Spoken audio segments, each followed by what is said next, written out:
Assalamualaikum warahmatullahi wabarakatuh. Sahabat hobi tani 14. Hari ini kita belajar tentang tanaman kelapa sawit. Kali ini kita melihat tanaman kelapa sawit kita ini pada daerah areal pegunungan. Kalau kita lihat ini konturnya, kita sedang berada di puncak. Itu bisa kita lihat. Ada yang lebih tinggi lagi di sana, tetapi bahwa saat ini kita berada di kemiringan yang ekstrim. Di sana adalah bagian bawah kebun kita. Jadi yang mau saya share atau bagikan ke teman-teman sekalian adalah penanganan atau pola perawatan kelapa sawit pada areal gunung. Pada areal gunung seperti ini, kita tidak bisa langsung melihat kekurangan unsur hara ini, kemudian kita menyelesaikan masalah tersebut dengan langsung memberi pupuk, dengan alasan bahwa tanaman ini adalah tanaman yang sedang kekurangan hara. Jadi walaupun pupuk kita berikan, itu akan tetap seperti ini jika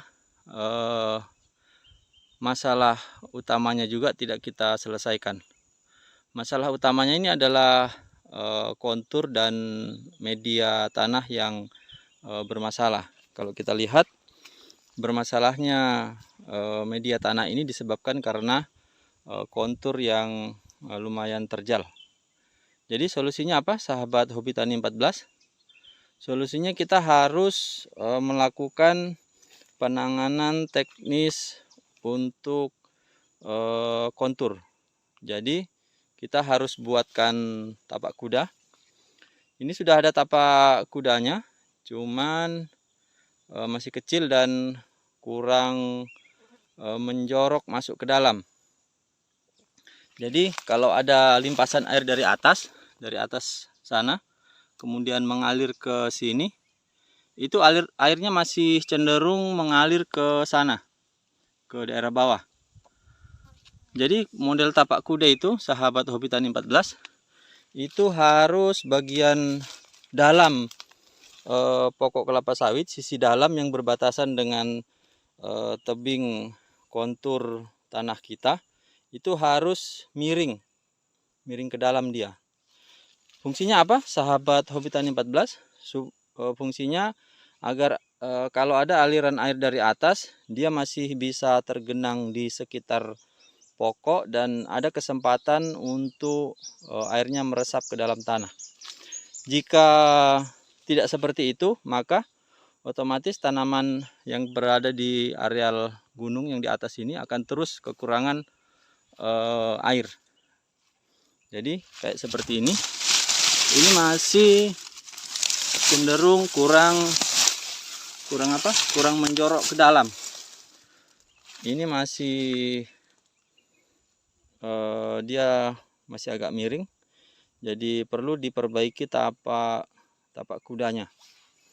Kemudian yang kedua, setelah buat tapak kuda, harusnya di sekitar sini ini ada rora yang berukuran 50 kali 1 meter atau berapa, itu mungkin terserah teman-teman. Yang jelas pokok ini kekurangan air, dan jika kita sediakan rora di sini, di bagian atas sini, di antaranya sini, itu air akan cenderung meresap ke dalam tanah dan bisa menjadi cadangan kebutuhan tanaman jikalau musim kemarau sudah tiba.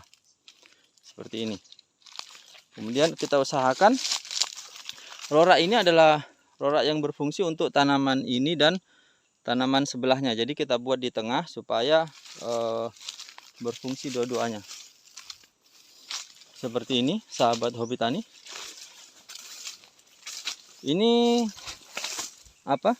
Daerahnya sudah di tapak kuda dulu.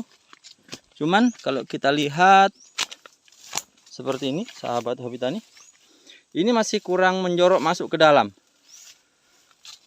Dulu mungkin ini tidak bisa langsung kita buat menjorok masuk ke dalam karena disebabkan karena dulu mungkin masih ada tunggul-tunggul kayu seperti ini, jadi agak susah dibereskan. Tetapi saya lihat sekarang sudah lumayan lapuk, jadi menurut saya ini bisa kembali dikikis, kemudian tapak kudanya diperlebar agar nanti kalau kita aplikasi pupuk, kita tidak melakukannya dengan cara dipendam lagi atau ditanam, sebab kemiringan dari tapak kuda ini sudah cenderung masuk ke dalam sana ya sahabat hobi tani, ke sisi yang berbatasan dengan tebing kontur tanah kita. Jadi kalau kita lihat kemarin ini saya pupuk dengan menggunakan metode tugal atau ditimbun, dicangkul, karena konturnya sangat miring sahabat hobi tani. Ini kekurangan nutrisi sahabat. Kalau saya lihat ini efek dari saya memupuk 3 atau 4 bulan yang lalu, ini sudah mulai kelihatan sahabat hobi tani. Ini bunga dompetnya sudah mulai mekar dan ada yang sudah mulai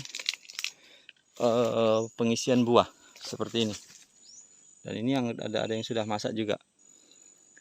Musim kali ini tergolong lambat sahabat hobi tani karena kemarau yang musim tahun lalu lumayan panjang sehingga tanaman kita kekurangan air.